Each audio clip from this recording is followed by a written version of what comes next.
the diaper and the magical voice. Bethany is a girl, but no ordinary one. For she has a destiny that makes her special. While she sleeps, she receives a dream from a higher power. This higher power reveals to her the destiny she neither understands nor wants to understand.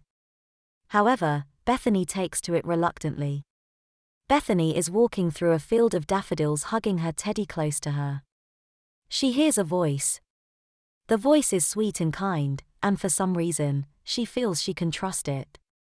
The voice belongs to either a woman or a little girl. However, she cannot see whom it actually belongs to. Bethany begins to get a little scared. She feels a little warmth spread into her pull-up. She stops it from flooding out by crossing her legs. However, soon she can no longer hold it. She floods her thick pull-ups. This makes her feel so much better. The owner of the voice appears in front of her. The voice belongs to a beautiful woman with long silver hair and a kind face.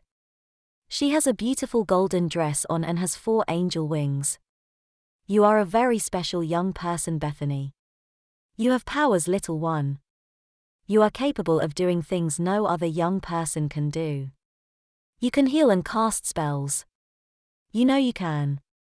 As you have already done so. Now the time has come for you to learn to use your powers. You do need to do this, or your powers will eat away at you. You must learn to develop, little one. As there will be a need for you in the future. The figure vanishes, leaving little Bethany with dozens of questions. Who are you? Why me? What must I do? Please, please come back. I so need your help. Bethany begins to sob, and as she does, the fields disappear. These fields are replaced by her bedroom carpet, which is pink and fluffily, and the 4 walls of her room, which are also pink, and her own little bed. Bethany opens her eyes and she feels a warm wetness. She soon realizes her pull-up is soaked. Bethany has to always wear pull-ups of a nighttime to avoid accidents. It is still very dark. Bethany removes her pink Disney pull-ups and throws them away. She then puts on some other pull-ups. She knows, in due course, she will wet them again. Bethany's mum Marina came into Bethany's room at 8 o'clock to wake her up. She is still sound asleep when she comes in. Marina wakes her up gently and Bethany moans. Good morning, Hoonie, how are you feeling? It is time to get up and ready for school. At this point, Marina does not mention Bethany's pull-ups. For she knows her youngest daughter is very sensitive about her condition. As well as this, she knows Bethany can sort herself out anyway. Bethany got up, finding herself dry for the time in ages. Still, a little sleepy, she puts on her school uniform. She packs her bag with her book, pencil case, reading record, and 2 pull-ups from her dresser. She goes into the bathroom, which is empty since. She removes her school blazer, wondering why she put it on in the first place. She then washes and puts her long blonde hair in a ponytail. Then gets dressed again, and goes downstairs. Her mum already has a bowl of jammy ready for break waiting for her and a glass of apple juice. She eats her breakfast and drinks her apple juice and then goes into the lounge to watch a cartoon, till Mummy is ready to take her to school. Once Mummy is ready, she says to Bethany, "Come on, sweetie, time for school, up you get and hop into the car." Marion follows the eager little girl out to the car and straps her onto her booster seat. They set off to the school, both attending, Bethany as a pupil, and her mother as an art teacher. Once they arrive, Marion drops Bethany outside the school gate to join her friends, and then goes to park her car. Bethany walks to the tree that her and her small group of friends hang out near. The girls don't really mix with the other girls at the school for various reasons. Bethany sees her friends and happily waves to them. They wave back and she goes over. Bethany has 3 close friends. Firstly, there is Miriam Khalid, who was an Indian girl with short brown eyes and frizzy black hair. Then there is Jessica Sanchez, who is the best gymnast in the school and was a ballerina. She had olive brown skin and dark brown hair, and she is Spanish, having recently come to America. Finally, there was Chloe Christovsky, who was a fantastic artist and loved to draw and paint. She is Jewish and had slightly pale skin and red hair that was in ringlets.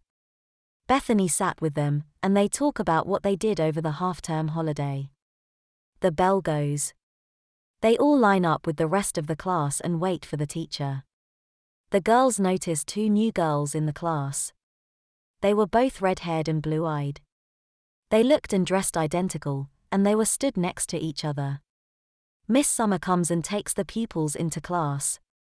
When they are all sat down, she tells them that the first order of today's is to welcome twins Sophie and Abigail Brightwaters. Miss Summers then turns to the twins and says, "Would you like to come up in front of the class and tell us about yourselves?" "Of course, Miss Summer," the two girls said in unison. "Good morning everyone, I am Abigail and this is my twin sister Sophie. Our daddy is now one of the school governors. We like gymnastics, ballet, drama, and reading." The girls both spoke with heavy Irish accents.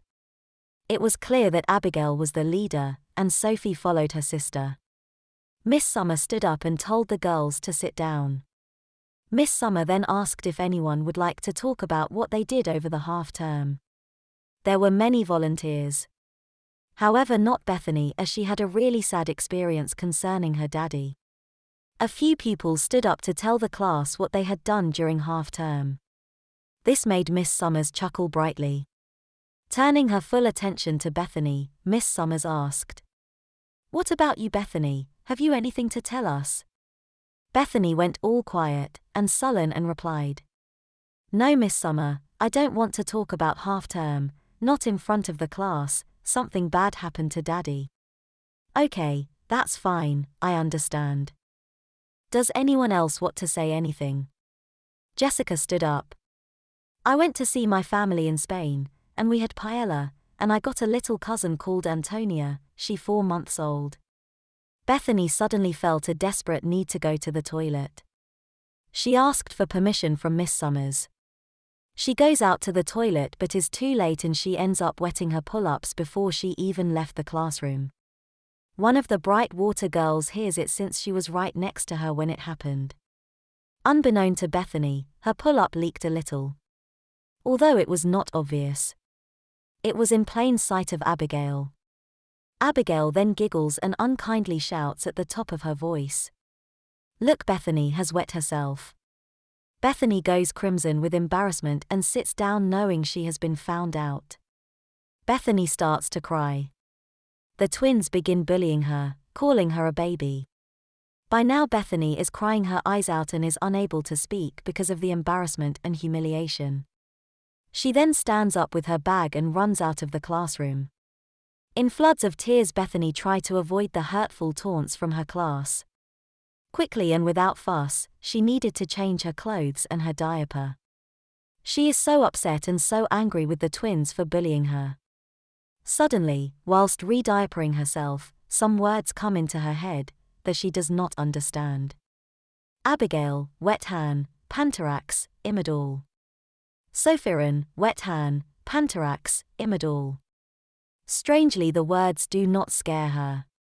She realizes they are being said in her voice but inside her head.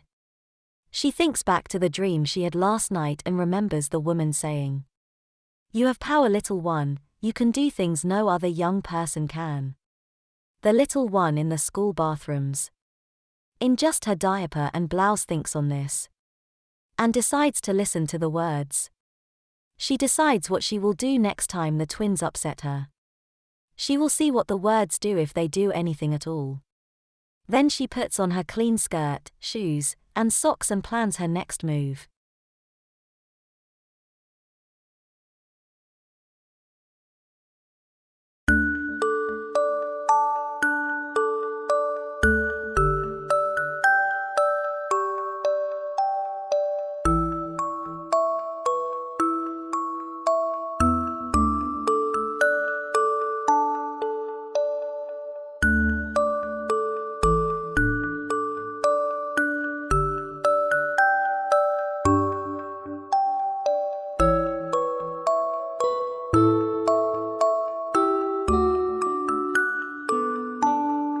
had been a few of the cutest stuffed animals that had brought Miyuki into the store. She had not thought that it was a baby furniture place when she had walked in. She was disappointed to note that toys that had brought her into the store were not even for sale. She looked about, a little disappointed about the lack of anything she wanted to buy. Miyuki, in her blue pleated skirt, sailor blouse and yellow neck scarf, all part of her school uniform, did not really look like someone who would be shopping for baby furniture. At the back of the store, the owner, an old woman, drowsed on the counter, hardly aware of her customer. Miyuki was about to leave when she heard a soft creak. Turning about, she saw a door at the back of the store, partially open. She did not remember a door being there before, but maybe she had just missed it. Curious, though she should have known better, she walked over to the door, peeking around it, wondering what was behind it. She could see nothing. Suddenly, out of that nothing, came a hand. Miyuki jumped back slightly, a little shocked. The hand, she assumed that the arm and the rest of the body were just hidden by the darkness, made a beckoning motion to her. She moved closer. It spread its fingers. Again, Miyuki should have known better, but she reached out and took the hand. It gently clasped around hers, then suddenly yanked her into the darkness. Miyuki found herself falling. She let out a surprised scream, pushed her skirt down, it was threatening to blow up above her waist, and quietly wondered why these things always happened to her. She fell for a time, though she could tell she was not gaining speed, nor falling particularly fast.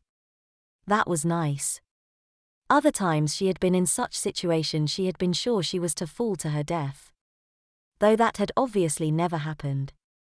With a suddenness that shocked her, the darkness was gone and she came to an abrupt stop, landing in a pile of stuffed animals.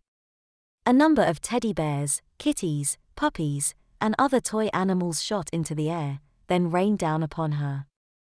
Miyuki floundered around in the mountain of toys before finally righting herself and pulling herself free. She half slid, half rolled down the side until she came to the bottom, a hardwood floor. As she stood up, she was perplexed to note that the pile of stuffed animals did not seem that high at all, coming up no farther than her waist. It was very odd. The room she was in was decorated in bright colors and fanciful murals covered the walls.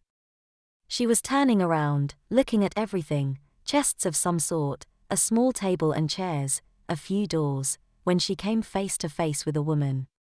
She was a very attractive woman with red hair and blue eyes. She wore something that looked like an old-fashioned nurse's outfit. Victorian, Miyuki's mind supplied her with an era. "Good day, young miss," the woman said in a warm voice. Miyuki stuttered. "Where am I?" "Your name, young miss," the woman asked, not answering Miyuki's question. Miyuki." "Miyuki," the woman said, reaching down to take her hand. "Such a pretty name. Come along," she turned and started off, pulling Miyuki along with her. "Wait," Miyuki said, already not liking things. Why did it seem things like that always happened to her, and why did so many women want to take off her clothes, and do more with her? "Where are we going?" "Come along," the woman said. Miyuki tried to resist, to break the woman's grip, but she could not. She was simply pulled along, like a little child. They exited the playroom through one door, and entered what looked like a child's bedroom. The woman propelled Miyuki forward, into the arms of another woman, this one with black hair and brown eyes, dressed identically to the first. "This is Miyuki," the first woman said. "Hello, Miyuki," the second said as she reached up and began to undo the yellow scarf around Miyuki's neck. "Wait," Miyuki gasped, trying to bat the woman's hands away. Before she could put up any sort of concentrated effort, she felt the first woman loosening her skirt. From there it was something of a loosing battle. As she reached around to try to keep the second woman from taking off her skirt, the first woman suddenly pulled her blouse up, forcing her arms up, and blinding her. At the same time the skirt was taken off her. The blouse came fully off at about the same time she felt her panties marked with cute pandas being taken off. She was about to stop that when the second woman started taking off her bra. In short order she was stripped naked. Before she could do anything about it, the woman began to dress her, with the same quick, effective manner in which they had stripped her. Very quickly she stood in clothes that looked like a child's copy of her school uniform. A sailor suit with a very short skirt that showed off thick cotton panties, marked with even cuter pandas. Miyuki was a little stunned as she looked at herself, looking over her shoulder to try to get a better idea of what she was wearing. Why? What? How? She began, more than a little confused. Perfect, the first woman said, admiring her handiwork. Yes. The second woman nodded. Now I think Miyuki should take a nap. Miyuki, who had long since learned that running was ultimately the best option in such situations, did just that. Her short skirt flipped up as she bolted for the door. It opened easily and she found herself in a hallway. Miyuki, one of the women said sharply. Get back in here now or you'll get a spanking. Someone help me. Miyuki yelled as she ran down the hall as fast as she could go. It seemed an impossibly long hall, with many doors on either side. Worried that she might be pursued, and of the threat of a spanking, Miyuki turned and tried one of the doors. It opened in her hand, presenting her with a bathing room. A woman dressed only in an apron smiled at her. Time for your bath, Miyuki, she said. Miyuki slammed the door and continued running down the hall. The place was mad, even worse than Wonderland, and that was saying a lot in her opinion. She was considering trying another door when she felt someone grab her and yank her into one of the rooms. If you're running like that, it can only mean one thing, a platinum blonde dressed like the first woman said as she swung Miyuki into the room. Here we go. With one smooth motion she had pulled Miyuki's panties down around her ankles, pushed her skirt up about her waist and pushed her back onto what turned out to be a child's potty seat. It had a duck's head in front, with handles coming out either side. The woman put Miyuki's hands on the handles then stepped back. Now just do your business, Miyuki, she said sweetly, then knelt down to pull Miyuki's panties completely off her legs. Miyuki discovered she could not let go of the handles. Neither could she stand up. Also, she suddenly felt the telltale pressures that she was indeed about to do her business. As the woman examined the panties she had removed from Miyuki, then praised her for keeping them dry and clean, nature took its course with Miyuki. She flushed deep red. Good girl, the woman said, pulling Miyuki forward. Her hands were still stuck to the handles, so Miyuki found herself in the rather embarrassing and undignified position of sticking her naked butt into the air. The woman produced some toilet paper and began to clean Miyuki up.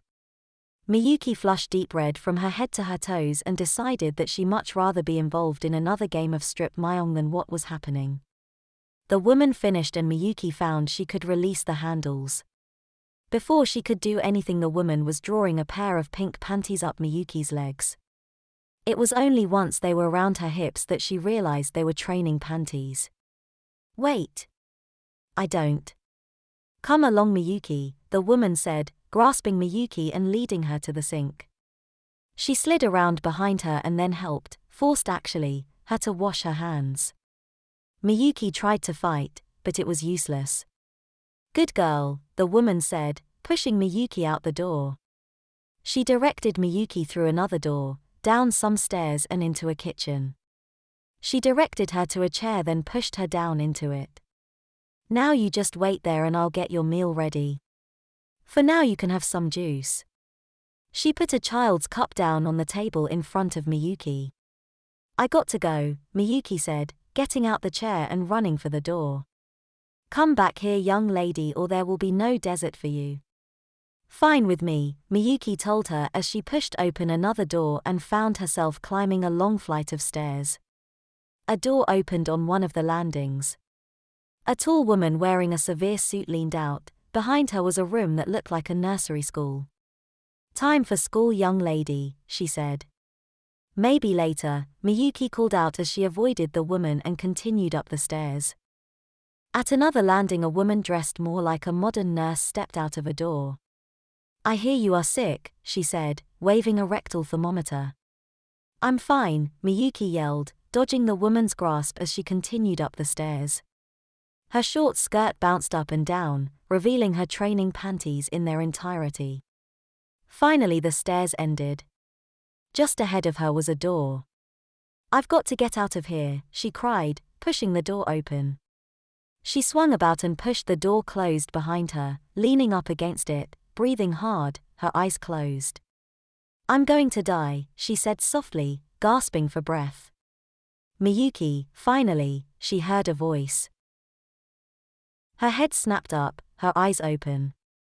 Standing in front of her was another woman, wearing the Victorian-style nurse's uniform, though she had a rubber apron over it. "Ah, I better go," Miyuki said, reaching for doorknob. The woman grabbed her by the arm and pulled her away from the door. Miyuki let out a little scream as she was propelled across the room backwards. The back of her knees hit something and she fell over onto her back. Fortunately, the surface was soft and yielding and she was not hurt. "Now you can't go running away like that," the woman said. "We have to take care of you." Miyuki tried to get up, but much like the potty seat earlier, she could not seem to move. "Now, let's get you ready for your nap, young lady," the woman said. The changing table Miyuki had fallen onto seemed to raise up to a higher level, making it easier for the woman to work. She stripped off Miyuki's clothing quickly and efficiently, leaving her only in her panties. "What's this?" the woman said, pulling the panties down Miyuki's legs. "You've wet these quite thoroughly." "That's impossible," Miyuki said. "It certainly is not," the woman said, pulling the obviously sodden garment from her legs. "Well, not to worry." She dropped the wet training panties into the diaper pail where they made a sodden thump. Then she reached under the changing table and produced a diaper. "No!" Miyuki almost screamed. "I won't wear." "Don't fuss so, little girl," the woman said as she pushed a pacifier into Miyuki's mouth. "Now, let's get to work." Miyuki could not spit the pacifier from her mouth and could only mumble around it. The woman produced a damp washcloth and used it to clean Miyuki up, gently running it between her legs. She then poured some baby lotion into her palms, rubbed them together and smoothed it all over Miyuki. She slid the thick cloth underneath the squirming girl. After dusting Miyuki with baby powder, she pulled it up between her legs. Miyuki felt the soft, thick diaper enfolding her, pushing on her all over. The padding underneath her was like a pillow and it forced her legs apart. The woman slid a large safety pin into the folds on the right side, then the left, securing Miyuki in her diaper. "There we go," she said, stepping back for a moment. She reached under the table again, removing a diaper cover. It was pink, with a teddy bear on the front. She put that on Miyuki, wrapping it around her, then snapping the 6 fasteners on the front close. Each one snapped close with a sound like a gunshot to Miyuki. Now she could feel the padding about her, and every little movement caused the diaper cover to make a soft rustling sound.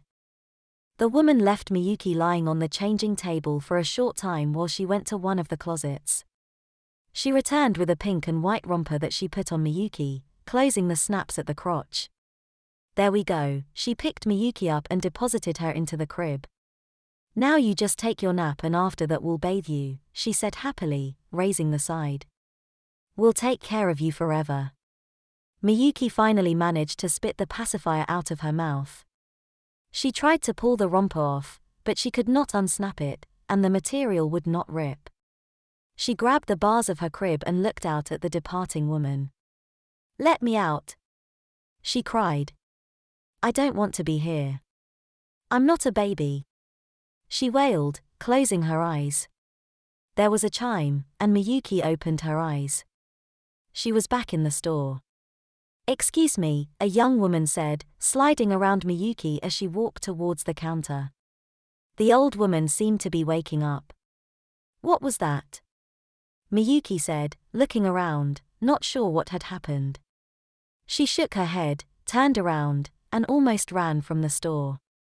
She did not notice that attached to her briefcase with a pink ribbon was a pacifier.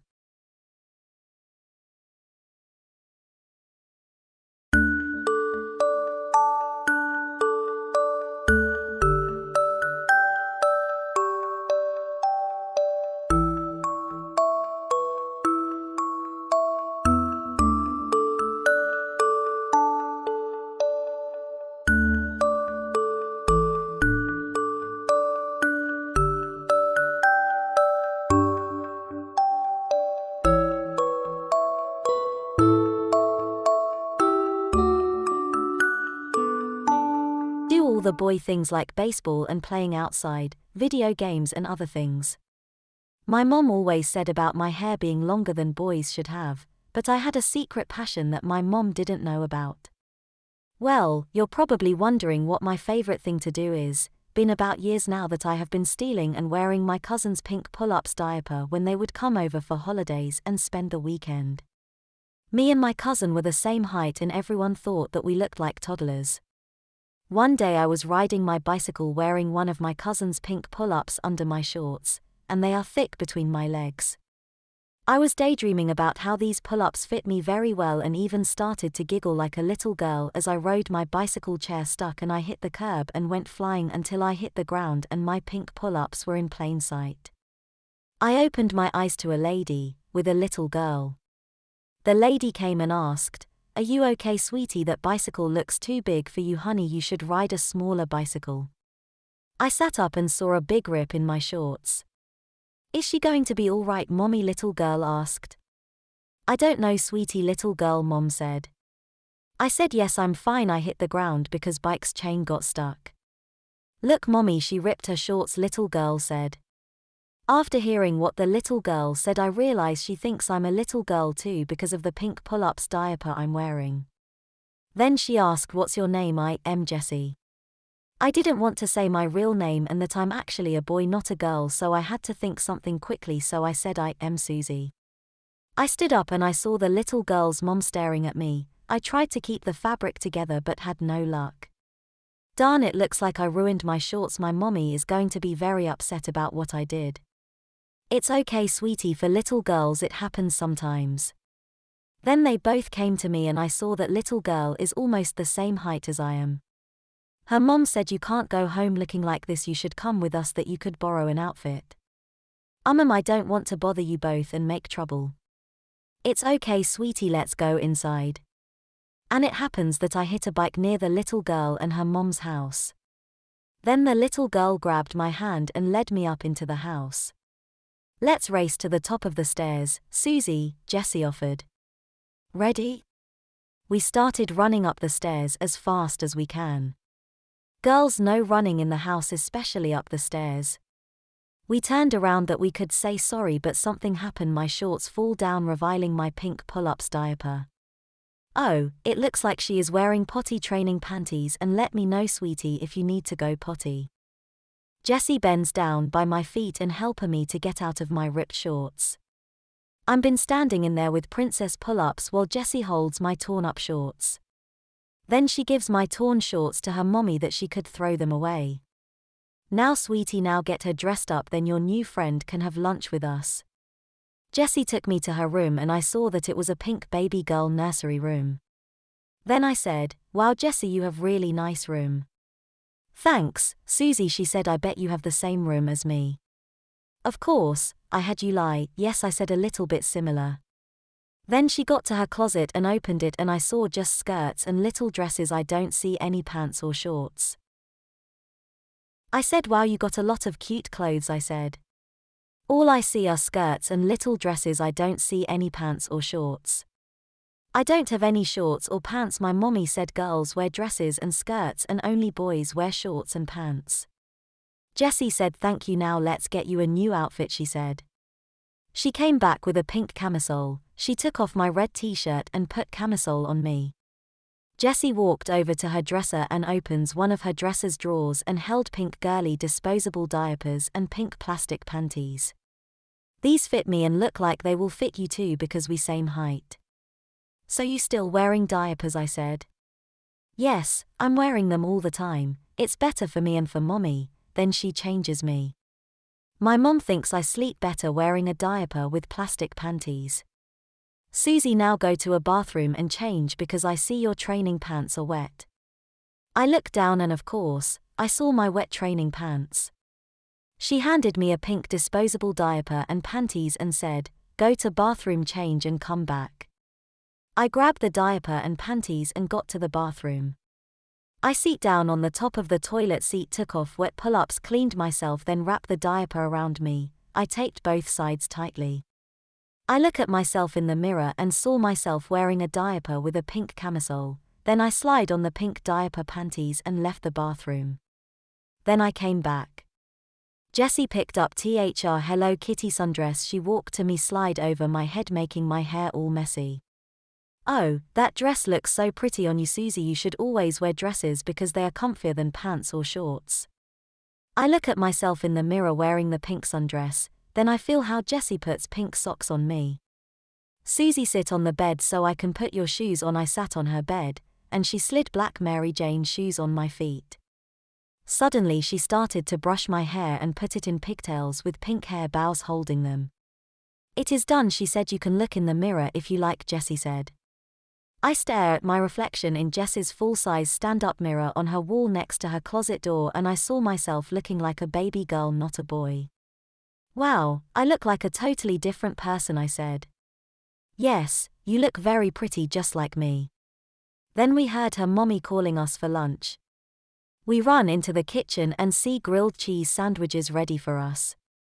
Wow, Susie, you look like a totally different girl, Jessie mommy said.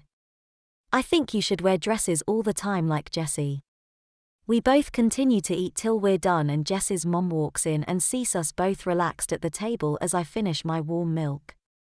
Thank you for lunch, it was delicious, I really enjoyed it, Mrs. Taylor. Well, you are so welcome, sweetheart, I'm glad you enjoyed your lunch. Then I said, I think I have to go home now, my mom will be worried. I will miss you, Jessie said. I said maybe we will see each other soon. Then Jessie's mom came and gave me a note. This is a note for your mommy with our phone number and address. I hope you can come over and play. Thank you, I'll give my mommy the note. We hugged each other and I left.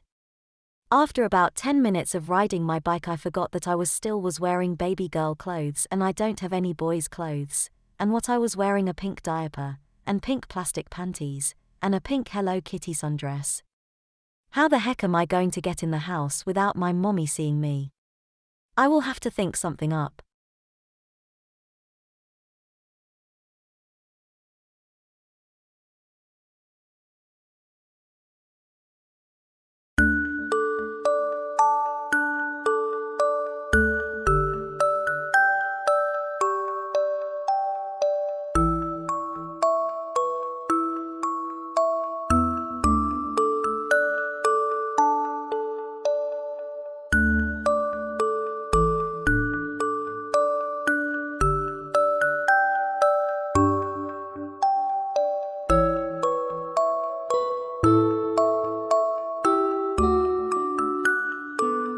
Rachel was under Tanya's spell, helpless with desire and confused by the cocktail of suggestive drugs she was receiving from her new auntie and mommy.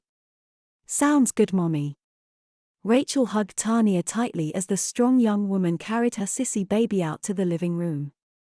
When Marguerite caught sight of Rachel in her new pink and white dress, with matching rumba panties, pink tights, white poofy anklets, pink Mary Jane shoes, a super thick diaper, and big pink bows in her pigtails, she swooned and held out her arms. Tanya easily handed the petite little sissy over to her pretty aunt, who quickly settled the red-faced sissy baby onto her hip.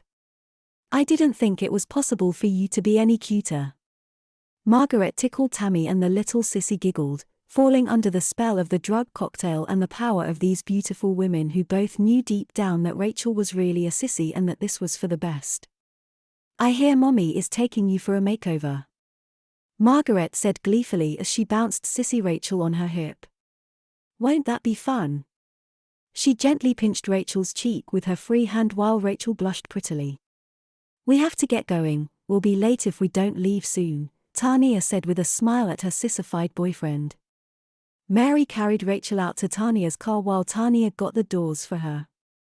Rachel was surprised to see an adult baby's car seat in the back of Tara's SUV, which was pink and more than big enough for her. Margaret sat her in the seat while Tanya got in behind the wheel. Margaret cooed to Rachel as she fastened the pink padded 4-point safety harness around her with a click. "They're precious." She kissed Rachel tenderly on the cheek. "Be a good little girl for Mommy, Auntie will see you soon." She gave Rachel's pink-clad legs a rub and then she playfully grabbed the front of Tammy's rumba panties, causing her plastic panties to crinkle. "Auntie loves you, sweet sissy Rachel, see you soon, pet." She gently squeezed Rachel and kissed her cheek. "As sissy as the day is long," she whispered into his ear as she put a pink soother into Rachel's mouth and backed out of the SUV. Margaret closed the door and waved as Tanya pulled away from the house and down the long driveway.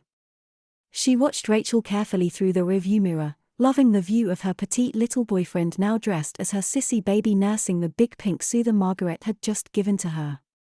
"Auntie Margaret sure loves you, Rachel," Tanya said, looking at her through the mirror. "Mommy loves you too, honey." Rachel was both elated and terrified. The substances she was unknowingly on were meant to make her euphoric and open to suggestion. Tanya and Margaret both knew Rachel was not into dresses or diapers, but with the program she was now on soon would be. Tanya did not feel this was an evil act, rather an intervention, saving a loser from a life of despair. Tarquin's no-talent band was going nowhere fast and he was malnourished when Tanya had met him and starting to use drugs.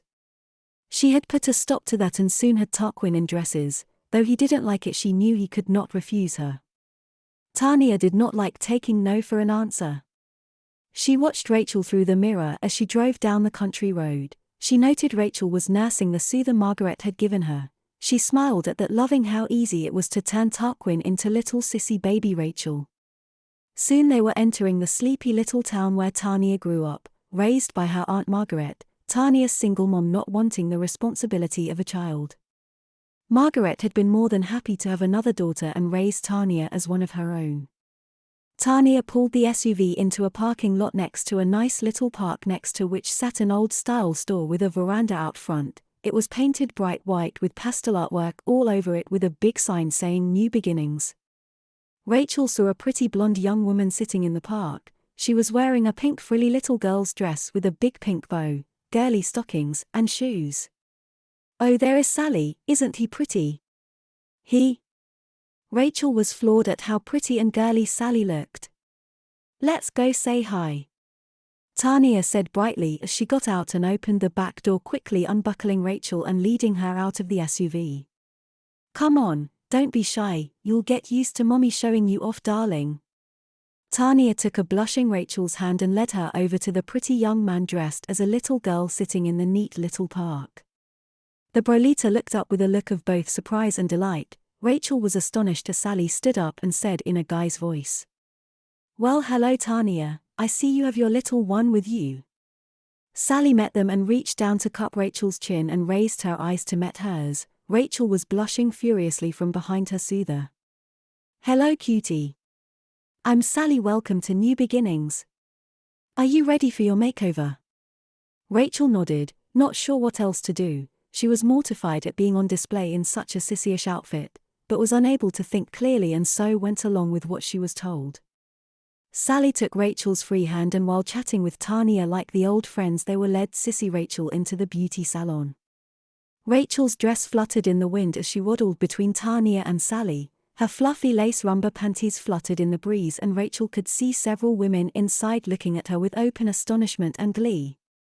The ladies in the shop were all a titter as Sally opened the door and Tanya led her blushing sissy baby into the salon for all inside to see. There were 3 ladies inside plus Brenda and Sally. The 3 local ladies were dizzy with glee as they fondled Rachel's dress and lacy rumba panties. They rubbed Rachel's pink legs and gushed over how pretty she looked. "You are such a doll," one lady said as she paid extra attention to Rachel's padded ruffled rear. "I have a 4-year-old granddaughter who wouldn't be caught dead in a get-up as girlified and babyish as this one. I sure wish she would though. I love your dress, little pet. Maybe your grandson would wear one like it." Sally said as he got his workstation ready for Rachel. You certainly would. Another lady said good-naturedly with a wink at Sally. It's a bit young for me, Sally said with a smile. Not by much, the lady said with a grin as she eyed the young man in his pretty pink sweet Lolita dress. My, we are sure living in the future, aren't we? The ladies all laughed and soon things settled back down a bit, though little Rachel was mortified. She did enjoy all of the attention. Sally led Rachel over to her station while Tanya chatted with two of the ladies while Brenda worked on the other one. Rachel's face was red as Sally put a cover over her dress and turned her chair to wash her hair. Don't worry, pet, you're in good hands. Sally noticed Rachel's embarrassment and smiled down at her. Don't mind them, they are harmless, they don't get out much, Sally said with a conspiratorial wink. Rachel lay quietly while Sally washed her hair. She could hear some of Tanya's animated conversation with the ladies. He knew they really enjoyed seeing her in her baby dress, diapers, pink tights, rumba panties, poofy lace anklets, pink Mary Janes and pigtails done up in big pink bows. How did you get him to dress like that? Tammy could hear one lady ask as she looked over at her. Rachel could not hear Tanya's reply, but the laughter that followed it was clear enough. Sally worked with a quiet feminine efficiency, humming and smiling at Rachel as he worked. Soon Rachel's hair was trimmed and Sally began to work on giving Rachel her perm. Tana watched from across the salon, loving the view of her petite lover getting a perm while wearing a diaper and baby girl's style dress. Are you keeping him like that permanently? Brenda asked, causing titters from the ladies and Sally with a belly laugh from Tanya. I see what you did there, Tanya said, grinning at Brenda. And yes, Rachel's transition to my baby girl will be permanent. Tara pushed out her chest. I got these locked and loaded for my little baby darling. The ladies roared at that and Brenda gave Tanya an open-mouthed stare. My, aren't you lucky, Sally whispered in Rachel's ear as she worked on her hair. Rachel sat there docile and submissive, the cocktail confusing her. Her own sissy desires bubbling up from deep within her own subconscious mixed together with Tanya and Margaret's magical wiles. All these things were quickly making Rachel into the sissy baby Tanya wanted her to be. Tanya chatted away happily, talking about her plans for Rachel and how she got the idea from Barbara and her sissy baby husband, now baby daughter Wendy. One of the ladies, Mrs. Harwood, complained that her grandson was getting out of hand and needed someone to save him from himself. He is running with the wrong crowd and I know he is using naughty substances. I don't know what to do. Mrs. Harwood looked at Sally wistfully. Funny as it may sound, I wish Terry was more like Sally. I would even prefer he become a sissy like your pet Rachel rather than see him become a drugged-up hoodlum. Tanya smiled at that. She knew Terry was not much bigger than Rachel and about the same age, early 20s. I may be able to help you with that. Tanya's voice dropped low so only she and Mrs. Harwood could hear the conversation. Soon Mrs. Harwood was smiling widely as Tanya warmed to her subject, outlining the plan that just popped into her head. If it all worked out, Rachel might just wind up with a playmate. Mrs. Harwood stood up and smiled at Tanya. I will go and see about getting things started. I need to talk to Sandy. If she doesn't agree, we're sunk before we get going. Sandy was Terry's mother. Tanya knew she would need to be on board. Bring her over to the house tonight. I'll text Auntie Margaret. Come for supper and we can talk about it. I think once Sandy sees Rachel she will come around. You know, I think you're right. What time should we be there? Oh, say 6ish. Auntie is making a massive shepherd's pie. We'll be there, Mrs. Harwood said, smiling over at Sally and Rachel. She bid farewell to everyone and walked out to her car with a purposeful stride.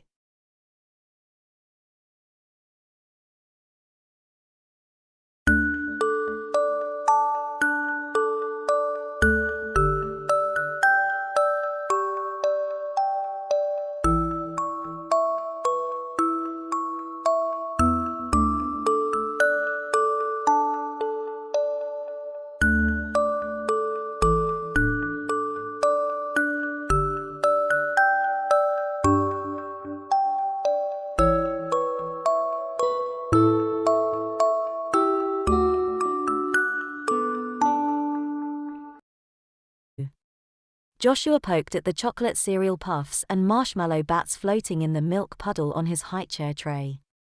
His cheeks and chin were wet with milk, a couple of mushy bats stuck to his face. His plastic bib was as messy as his tray. He wore most of his food instead of eating it, despite his efforts to the contrary. He poked at another cereal puff, trying to pinch it between his fingers. The soggy cereal smooshed under his uncooperative fingers. He puffed his cheeks out in frustration, staring down at his hands and the delicate, silvery webbing of scars on his porcelain skin. His skin was so pale the scars were barely visible. He turned his wrist and the spidery, thin lines shimmered with a pearly sheen. Normal scars were varying shades of pink, red, and white. Not pearl and silver and covering nearly his entire body. The odd scars were souvenirs from a necromantic witch who had slowly burned and destroyed his nerves. He'd been very close to death. Aunt Gertrude saved him just in time. She even brewed him a potion distilled from the font of youth, to regrow and restore his injured body.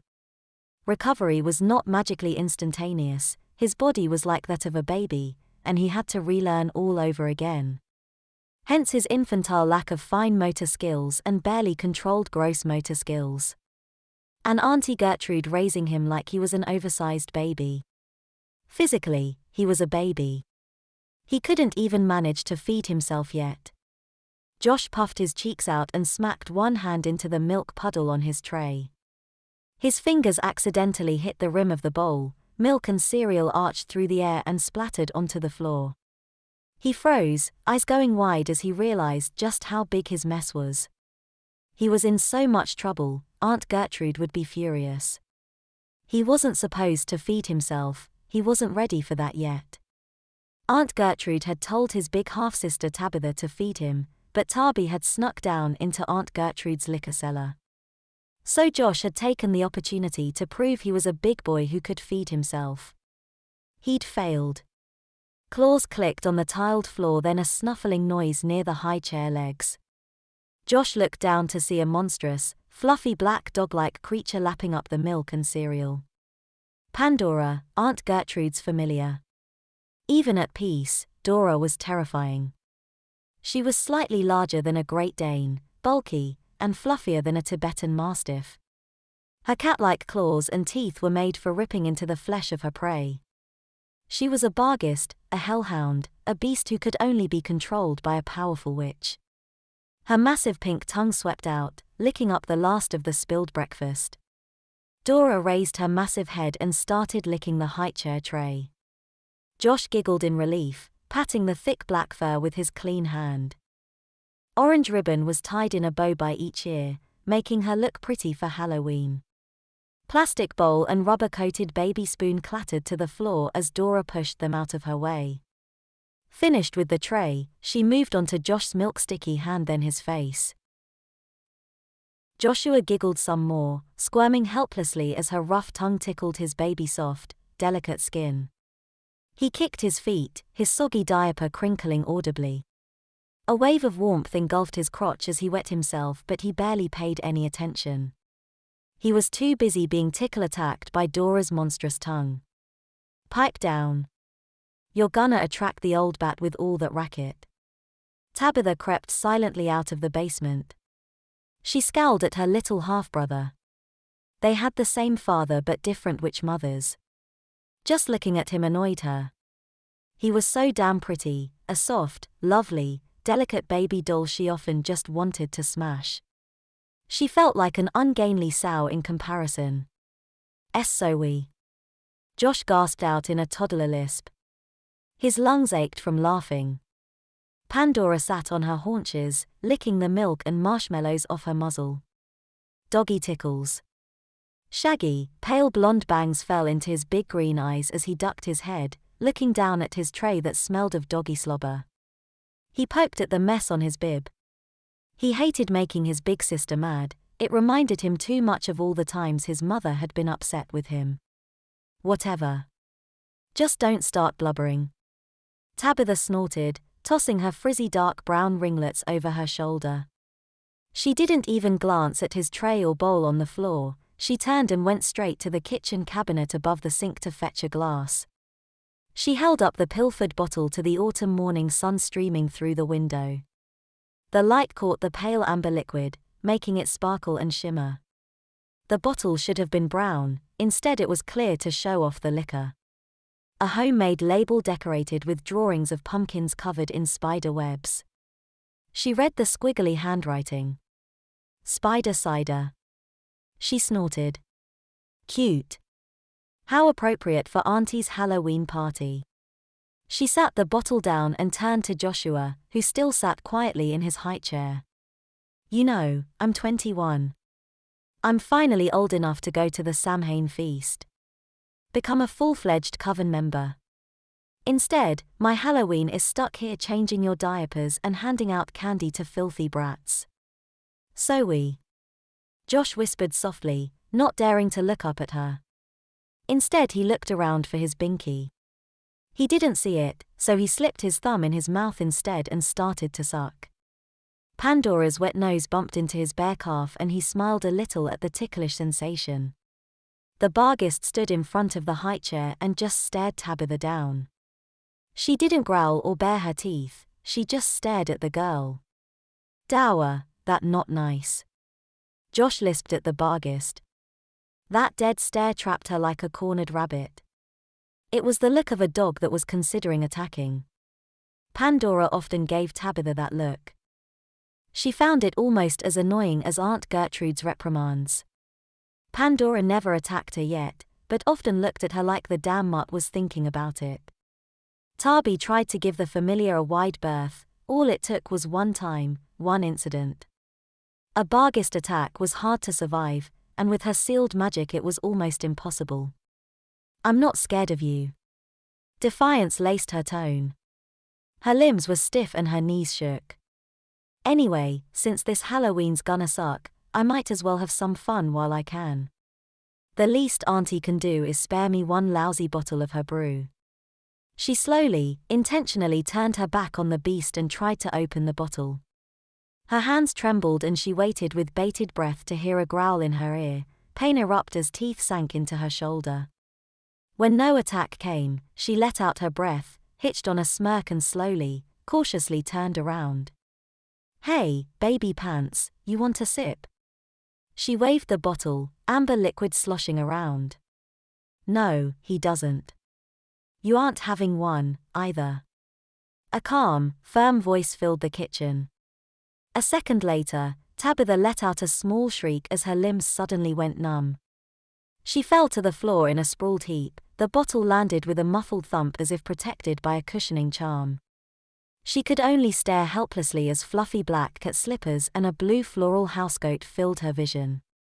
She tilted her head, gazing up into the stern face of Aunt Gertrude. Her long black hair was wound up in curlers and her grey-blue eyes gazed unblinkingly at Tabitha as she silently cast her spell. To blink or look away would break the spell that numbed the young woman's body. This was the power a witch could achieve. Both thrilling and terrifying. Tabitha was helpless before the head witch of one of the largest American covens. Part of her wanted to become that powerful, to be feared and respected. Most witches used words to help them concentrate. Gertrude didn't need to. That would never be Tabitha, her powers had been sealed away as punishment for assisting her mother in killing her philandering father, his whore mistress and torturing her bastard son. Tabitha. We've had this discussion before. I'm disappointed, you know you're not allowed into my cellar. When I tell you something is too dangerous, I mean it. Drink this dash, the bottle floated off the floor and into Gertrude's palm, and you'll rot your insides out. There's black widow and brown recluse venom in here. This is not for human consumption. Took me ages to get the balance of the venom and alcohol just right. A lot of work went into this. Losing just one bottle would cost me a pretty penny.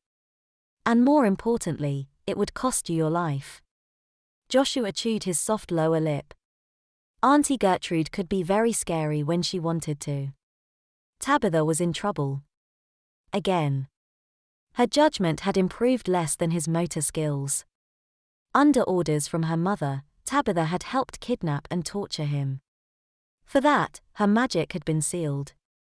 Diapee was no longer a witch, just a normal human. She could still do adult thing. Auntie gave her responsibilities. He'd have traded his own magic to be a big boy again. Diapee had no idea how good she at it. Pandora lay quietly at Josh's feet, calmly watching Tabitha. Gertrude released the spell with a blink. This is your final warning. Do not go in there again. If you can't act like an adult, then I'll treat you like a child. Maybe you're not ready to grow up. Maybe I should treat you like Joshy. She glanced from her niece to her nephew. Reaching out, she tenderly stroked his soft golden locks. Same shade her brother had. No. Diapee shouted as her limbs began to tingle, sensations slowly returning. I asked you to do one simple task. Feed your baby brother. He can't feed himself yet. Instead, you let him make a mess while you sneak off into a room expressly forbidden.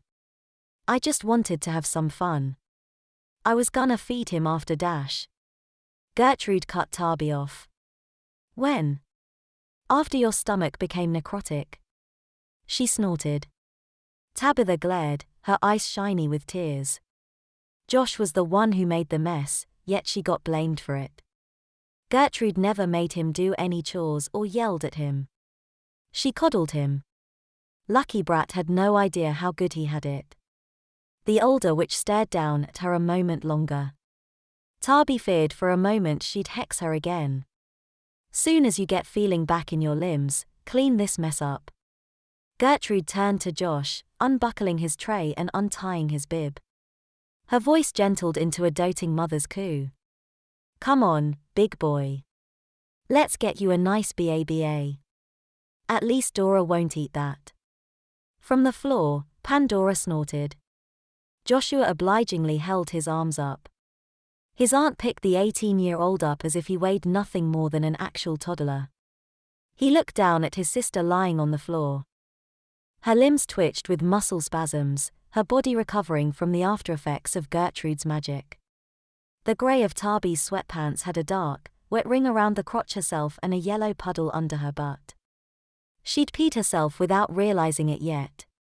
He stuck his thumb in his mouth to hide his giggle. Sure, he peed himself all the time, but that was inside his diaper. Outside, he was dry as a bone. He wanted to make a remark about how maybe Diapee should wear one of his diapers, but thought that would be too mean. While his bottle heated on the stove, Gertrude poked a stubby finger at the leg holes of his diaper and Onacy, checking to see how wet he was. She squeezed the thick, damp padding encasing his backside.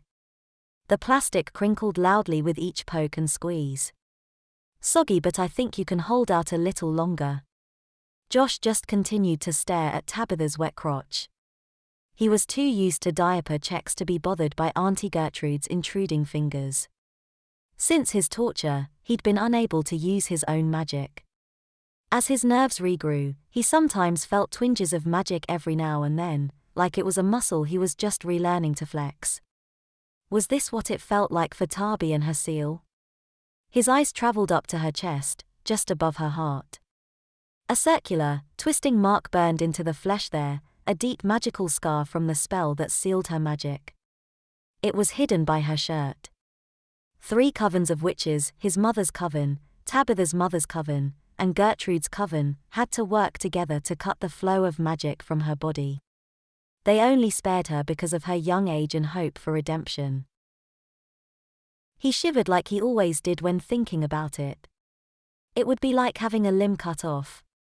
Losing her magic was a better alternative than execution, her mother's fate for torturing Josh and killing his mother. Diapee caught Josh staring. At her teary glare, his eyes quickly darted to the window. Branches of the huge old oak trees swayed in the autumn breeze. Orange, ruby, and gold leaves drifted about the huge backyard. Plastic bats and ghosts hanging from the limbs fluttered madly. Gertrude lived in a sprawling suburb with plenty of yard between houses. A cluster of raggedy, half-dead pines stood between Auntie Gertrude's yard and the neighbors. The dark of night still seemed to cower within the dense, rotting evergreens. One branch dipped in the opposite direction of the wind. Josh narrowed his eyes, squinting. Was something in there? A feeling of unease curdled in his stomach. The more he stared, the stronger the feeling grew. Something felt off. Maybe it was just an animal? Nausea rolled over him, he moaned and buried his face in Auntie's shoulder. Her flowered housecoat smelled of burned coffee and mints. Sure. Almost done, baby. You'll feel better with some warm Milky in your tummy. Gertrude patted his back, rubbing little circles like she did when she burped him. Josh kicked his feet through the air, hearing his soggy diaper crinkle. Didn't Auntie Gertrude sense whatever was out there? She was a powerful, skilled witch. Pandora more demon than dog. If something truly was wrong, surely they would notice. Auntie always knew everything. He sighed in confusion. His head was telling him one thing and his gut another. He only had a few bites of cereal, maybe he just needed some food. Gertrude tested the bottle's temperature on her wrist then nodded her approval. Come along, Joshy. She cooed as if he had a choice. She swept past Tabitha without a word. Diapee lay on her back, tears silently trickling past her clenched lashes. Her teeth dug into her lower lip so hard her skin nearly tore. She choked on her sobs. Only the tips of her fingers and toes tingled now. Still, she did not move. Her crotch and butt were cold and clammy. The scene of her urine filled her nostrils. She knew when she peed herself, the nerves of her bladder bound up in Gertrude's spell. She said nothing, she wouldn't give her aunt the satisfaction. Joshua looking at her with pity stung worse than Gertrude's disappointment. Spoiled brat. What did he know of hardship? His whore of a mother never made him do a damn thing and now their aunt pampered the big baby. She angrily wiped her face with shaky palms. All she wanted was a little Halloween fun. She didn't know the alcohol was full of spider venom. That was something a disgusting gal would drink. What kind of lunatic would concoct a noxious brew like that? Making Josh feed himself would help him grow up again. Wasn't that what everyone wanted? Why the hell was Gertrude so hard on her and so soft on him? She had paid her debt for her past actions. Things her mother had coerced her into doing. Why couldn't the Covens just release her and let her get on with her non-magical life instead of trapping her under Gertrude's guardianship? She was 21, an adult by human standards. Which is considered age 25, when the brain was fully mature, to be the marker of adulthood. So she was considered a witchling, underage until she hit 25. For more years of being trapped in a hell that constantly reminded her of everything she'd lost because of her mother and Josh. Fine. Be that way. See if I care. She sniffled then scowled. She rubbed her face, hands still shaking. She sat up and winced at the cold pee puddles sloshing around her. After I clean up, I'll show you who's a witch. She vowed with all the venom of a brown recluse. Joshua crawled along the rough, green carpet of the hallway. The heavy cream coating his bottom caused his cheeks to slide together, almost making it feel like he'd messed himself. He sucked on his yellow and white pacifier, the crinkle of his freshly changed, bulky diaper seemed to echo down the huge, quiet hall. Bright flashes of multicolored lights shot out from under the door to Auntie Gertrude's off-limits workroom. He knew where his older half-sister was, getting into trouble again. Auntie Gertrude was getting dressed. She had a lot of preparation to do for the Samhain feast. Her coven was hosting a few other covens along with a contingent of gals. Josh had taken advantage of her preoccupation to slip away. He felt like he should check on Diapee because she had looked so miserable and humiliated this morning. Normally, he'd be in his playpen. He rarely got time alone, only when he was in his crib or playpen.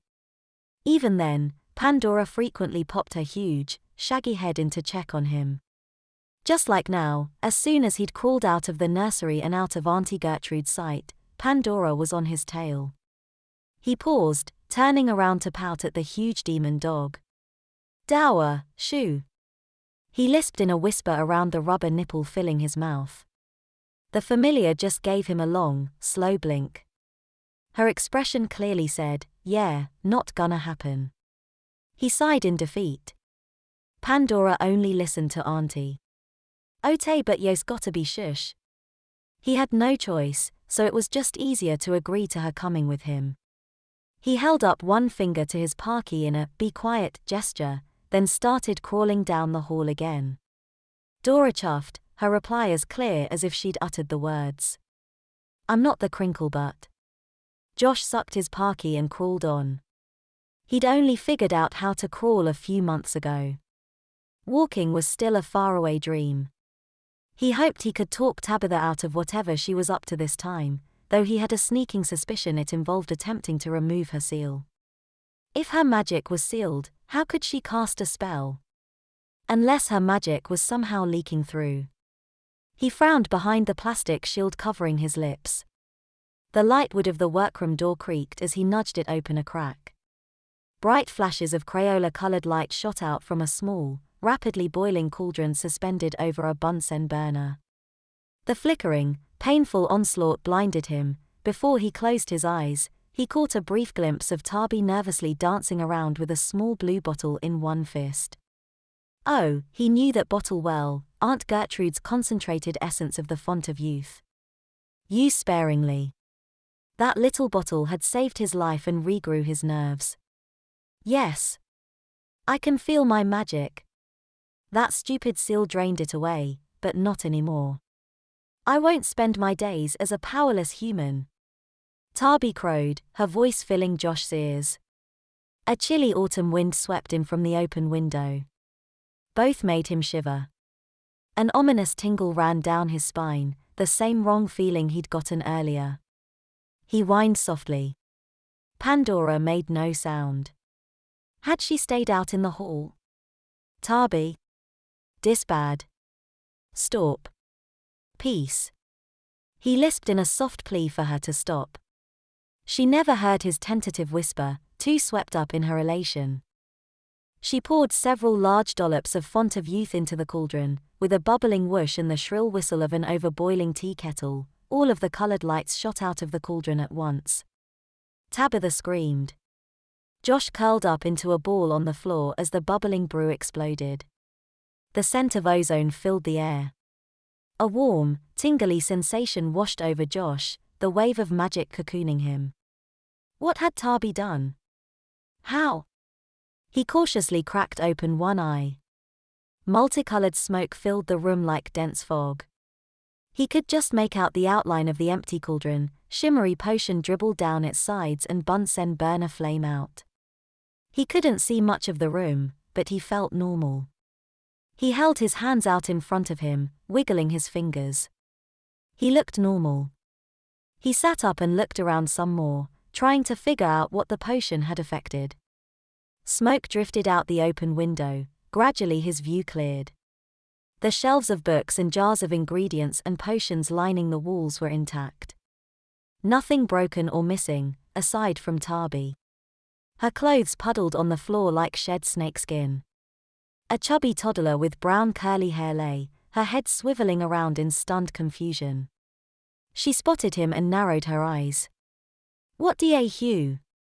Why everything so big? What the hell? Why was everything so big? Her voice was a squeaky, toddler lisp. Her eyes grew wide again and her stubby fingers flew up to her mouth. Josh was just as shocked. Tabby. What did you do? His own words were normal, enunciated adult speech like when he was a big boy. His eyes widened and his fingertips pressed against his lips. They stared at each other, slowly realizing just what had gone wrong. Tabitha was now a baby, and he had his voice back. Heart pounding, he wondered what else he could do. Was he a big boy again? He pushed off the floor with his legs, expecting to fall any second. He stood up, wobbling as his muscles trembled. He reached out to the wall for support and balance. He giggled, beaming and excited while Diapee watched with narrowed eyes, annoyed he was so happy when she was distressed. "Oh, Tabitha. Why must you ungraciously throw every change I give you back in my face? You've truly done it this time." Auntie Gertrude stood in the doorway. Dark curls shit with streaks of grey tumbled to her hips and her velvet gown clung to her curves in all the right places. The burgundy cloth was embroidered with pumpkins in thick, gold thread. She crossed her arms, pinning her niece with an ominous stare. "You've got too much of your mother in you and not enough of my brother." Josh's smile died on his face when he looked up at his aunt. He was part of this mess, so surely he was in trouble, too. He remembered how angry his mother used to get when he touched her tools or books. He lowered his gaze to Auntie Gertrude's feet. "I did nothing," Tabitha insisted, frowning at her toddler voice. Fear crept over her face. She held her hands out in front of her, curling and flexing her soft, pudgy toddler hands as if she couldn't believe this really was her body. "I know what you did. Don't lie to me." Pandora padded in, shoving her shaggy head under Gertrude's hand. As a familiar, everything Dora saw, Gertrude saw. Gertrude's ruby lips stretched in a slow, cruel smile while her blue eyes glittered dangerously. "Aren't you just precious in that form?" Panic welled in Diapee. She held her short arms up to her aunt. "I so we. Fix it. Fix it." Josh leaned quietly against the wall like a terrified mouse before a cat. Auntie Gertrude crossed her arms. "No. This is a valuable lesson. I'm not shielding you from consequences anymore. Maybe you need to learn the hard way. I'm tired of you sneaking behind my back and messing with my things." Diapee's eyes widened at the revelation her aunt knew all about her sneaking into her workshop on multiple occasions to pore through her spell books and grimoires, searching for a way to break her seal. "Yes, I know all about your attempts to remove the seal. We left it partially open on purpose, so it would just drain your magic, not cut it off entirely. You're so young. We thought you could be rehabilitated." Auntie Gertrude sighed theatrically. "Well, that's just another topic I'll have to bring up at the Samhain feast tonight. For now, you're staying in that form.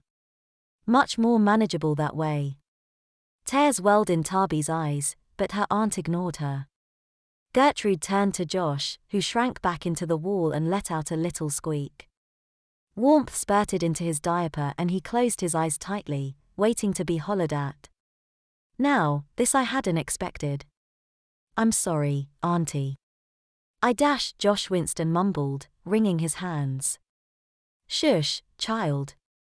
I just didn't expect you to get caught up in your sister's misused magic. I don't know exactly what she did wrong and I don't have time to figure it out." Auntie Gertrude shook her head. Both Joshua and Tabitha knew that spells and potions could have unintended consequences, like mixing chemicals. "Come here, sweetie. Walk to Auntie." She smiled a sweet, motherly smile and held her arms out as if he were a toddler. He relaxed at her syrupy tone, opening his eyes and looking at his now baby sister on the floor, then up at his aunt. Her face radiated love and understanding. He stretched out his arms and took a shaky tentative step from the wall. The huge diaper that hampered his crawling now forced his legs apart in a waddle, making his slow, wobbly walking even more off balance. After a few steps, he stumbled. Auntie Gertrude caught him, her hands lifting him up by his armpits and settling him onto her hip, one arm under his diapered bottom. "Such a good boy," she praised, and he smiled, snuggling against her. He noticed when his crotch grew warm for a moment before the thirsty padding of the diaper whisked it away. He still wasn't potty trained. He frowned. Diapee screamed, his head jerked up to see he wasn't the only one who peed. The adult-sized clothes puddled around her were soaked with her pee. Tears streamed down her face as she wailed, looking pathetically up at Auntie Gertrude, who just shook her head. "No. You're staying there. I need to find a babysitter." At the last minute. On Samhain. As if I didn't have enough to do with overseeing the feast preparations. Maybe Matilda still has some baby crap laying around. I'm not wasting my time with resizing spells. Dora, watch the brat. The Barghest lay down, calmly watching as Tabitha screamed her disgust, anger, and frustration in a spectacular, wailing tantrum that would have done any toddler proud. Josh winced at the piercing shrieks. Auntie Gertrude carried him out of the room. He looked over her shoulder from his howling sister to the window.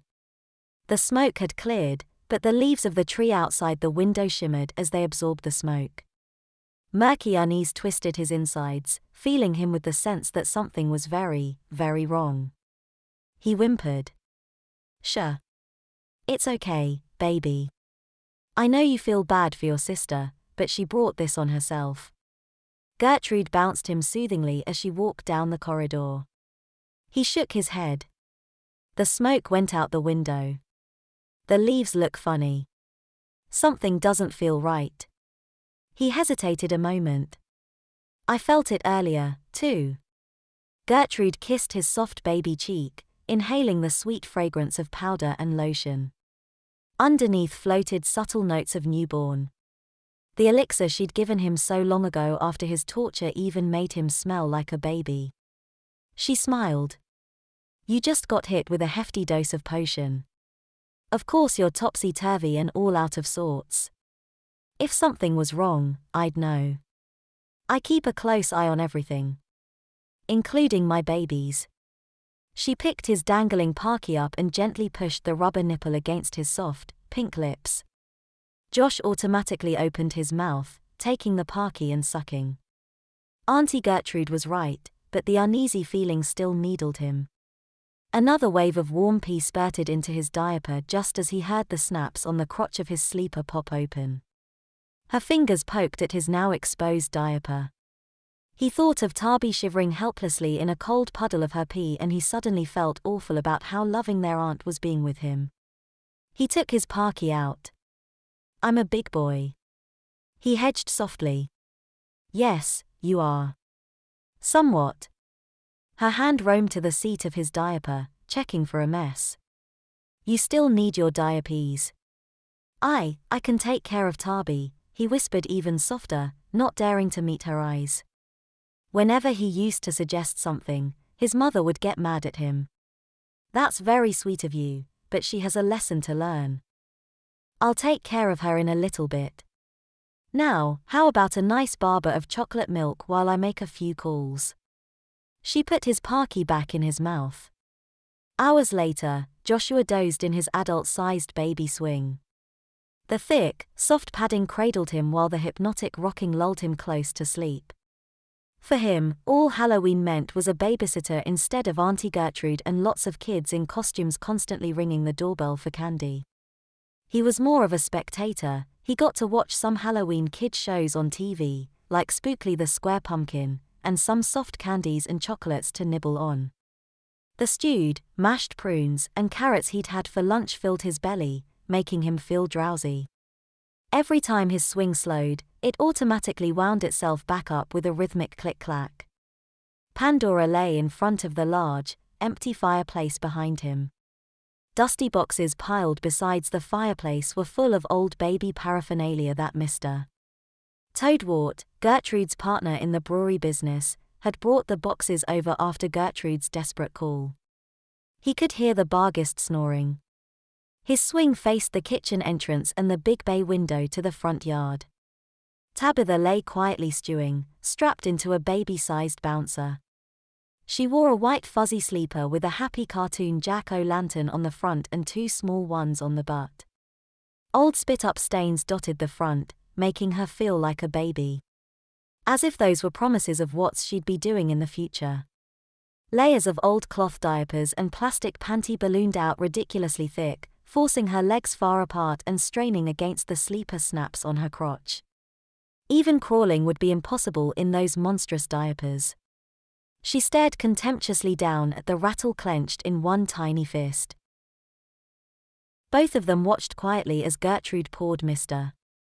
Toadwort a glass of her spider cider in the kitchen. Tabby. Josh spoke softly, a gentle prod to get her attention. It was unusual for her to stay pissed off at him for so long. Normally, she'd cool off and sulk. Her rigid posture and narrowed eyes radiated anger.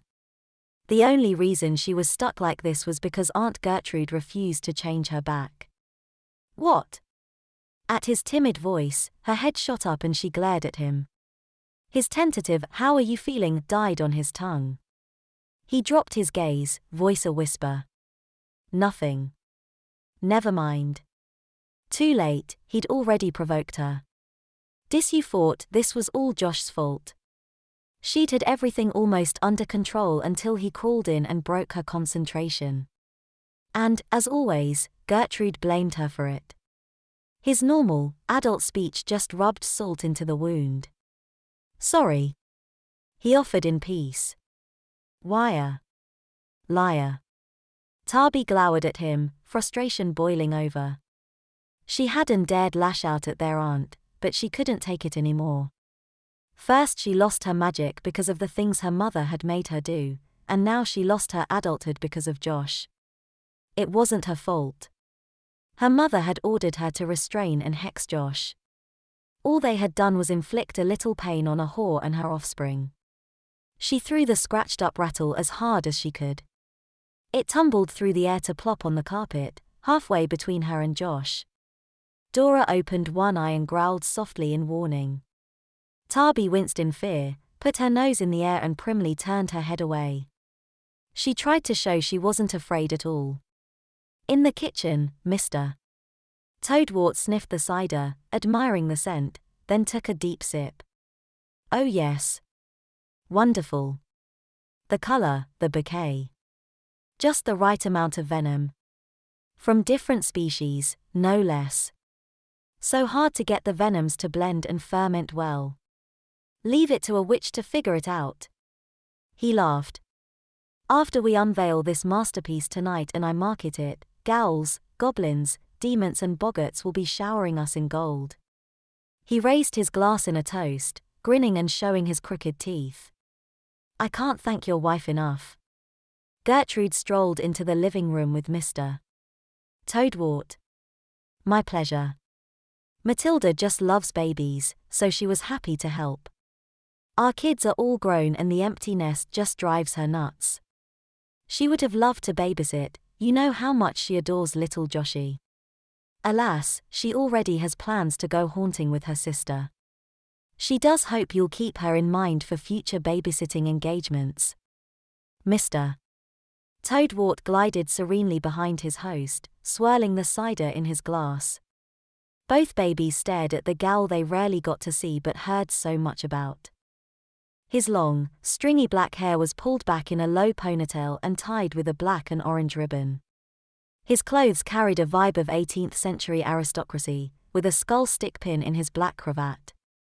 His orange silk vest gleamed, making his light green skin that much paler. Warts and moles speckled his face and hands. He was long and lean, towering over Gertrude. He was a most distinguished gal. Of course. I just don't know about tonight.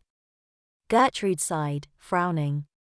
Her eyes narrowed at the rattle on the floor, then at Tabitha, who shrank in her bouncer.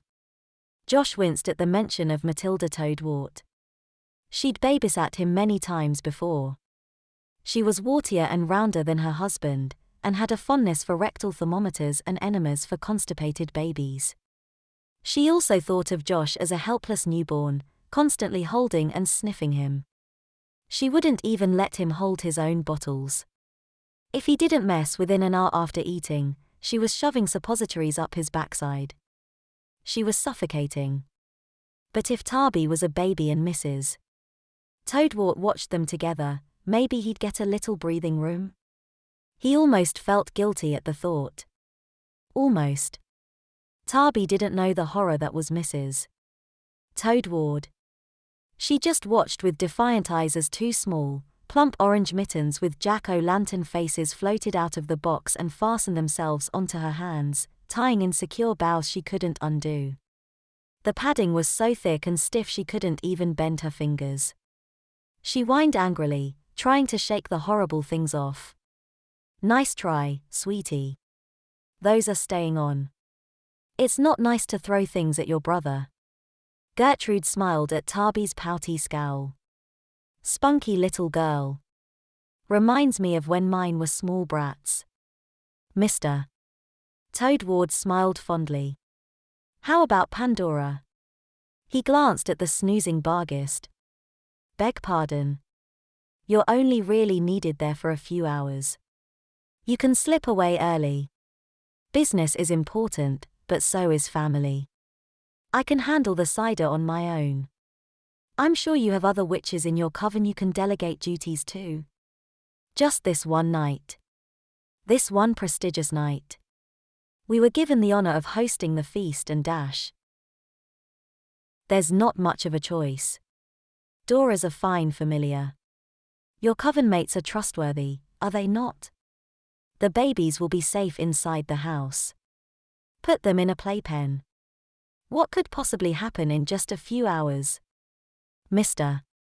Toadwort cut her off, gazing down at the liquid in his glass and admiring the quality of the color. I can help. Josh quietly listened, but at the gal's words, he perked up and waked his hands up to get their attention. I'm a big boy. I can help. Both smiled in an oh that's adorable way. Gertrude laughed. Looks like I'm being railroaded. All right. She gave in reluctantly, plopping down onto the sofa. I can pare down my responsibilities to the bare necessities and pass the rest along. And I had such lovely speeches planned, she sighed. Josh smiled. He was going to prove he could be a big, helpful boy. Just like Diapee when she was grown up, except he'd actually listen and follow directions. He looked out the window. The front yard was scattered with plastic, crumbly graves, bones, and rotting zombie limbs. The long walkway was lined with carved jack-o'-lanterns waiting to be lit. Orange, red, and yellow leaves sprinkled across the lawn. A breeze blew, rustling the fake spider-webbed bushes and scooping up leaves. More leaves from the backyard drifted past in a blur of purple, blue, teal and magenta. He hazed, eyes widened. Look! He pointed. Diapee's eyes widened with an oh shit expression on her face. Nervously, she looked at their aunt.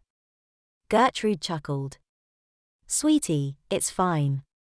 They're just leaves. You worry too much. Josh bit his lip.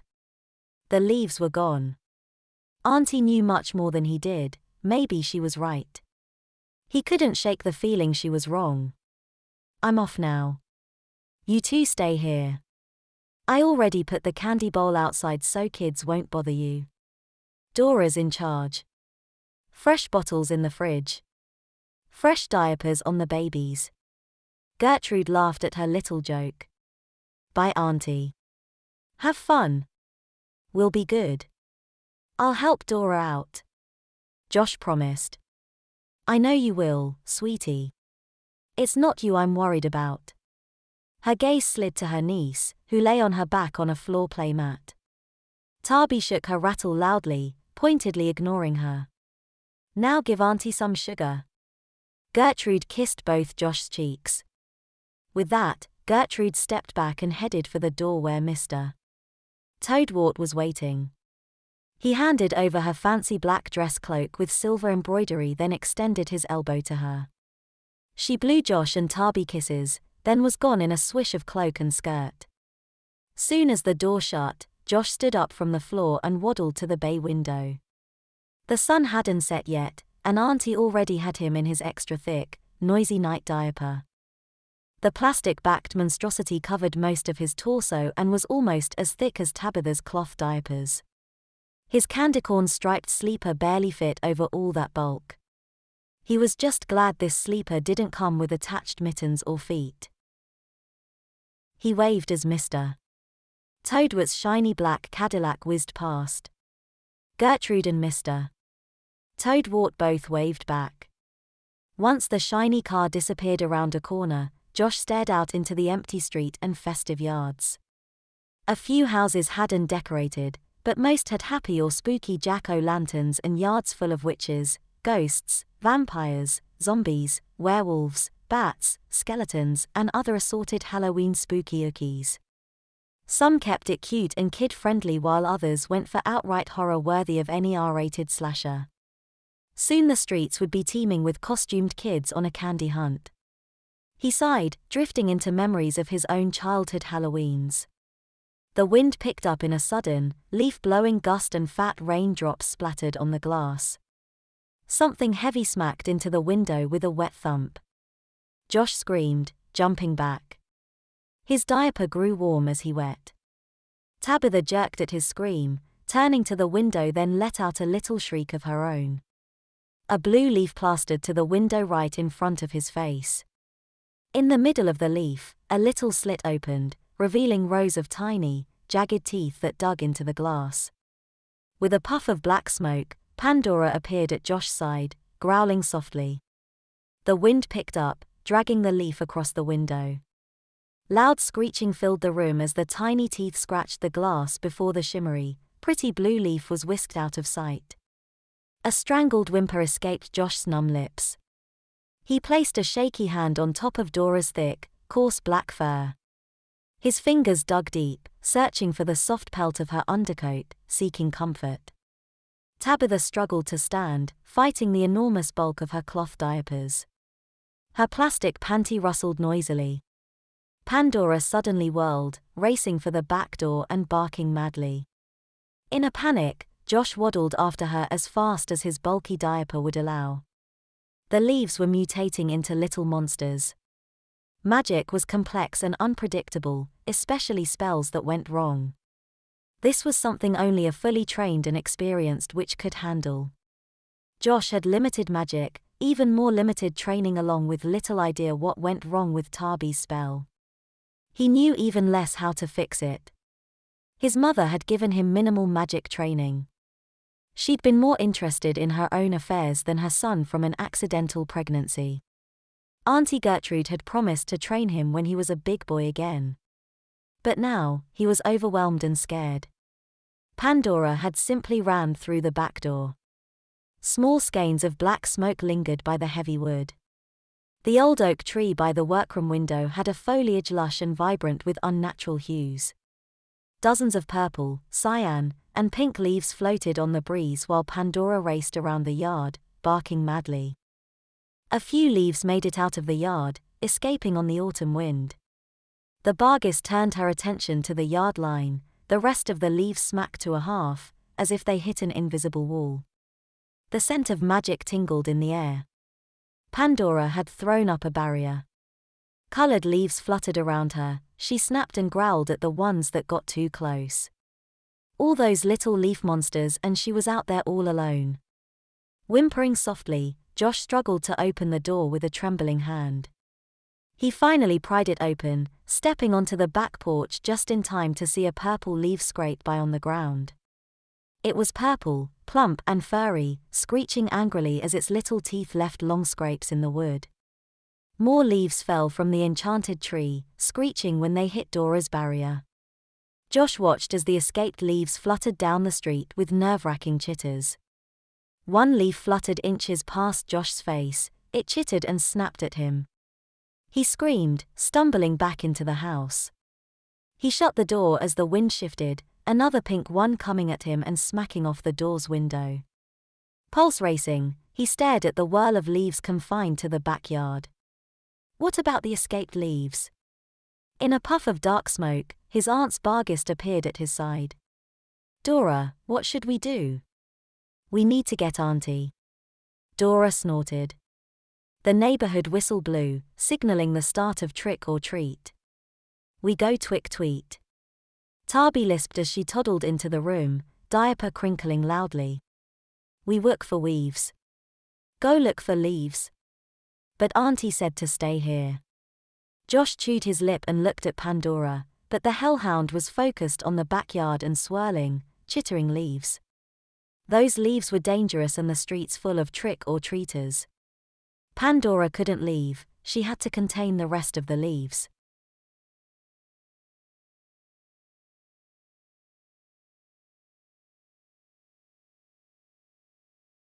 Diapee insisted, frowning up at her little half-brother. She hated being so helpless, so dependent on others like the big dumb baby that was her brother. She didn't care much what the leaf critters would do to any humans, but if anything did happen, Aunt Gertrude would probably blame her. "We'll go walk around and find those things. Make sure no one gets hurt." He wrung his hands nervously. When he made no further move, Diapee huffed. "Let's go, dum-dum." She held her arms up. Josh was bigger and his legs could toddle faster than hers. Her cheeks went red in embarrassment and she silently cursed her aunt. Josh picked her up, carried her into the living room, then dug a folding umbrella stroller out of the largest box. He also found a faded orange pumpkin candy pail. The crinkling of his diaper filled the room as he worked. He focused on his tasks, trying not to think. If he thought too much, he'd think himself out of this crazy, terrifying plan. He wanted to be a baby again, safe and sound with Auntie Gertrude. Costumes. Tabitha lisped out. They had to blend in with the trick-or-treaters. Joshua just nodded his head, digging through the boxes and pulled out a faded baby pea pod costume. She glared at the green sleep sack as he dressed her. Then he dug through the closet, pulling out an old, worn cloak and Gertrude's rain boots. The cloak dragged on the floor and his feet slid around in the two big boots.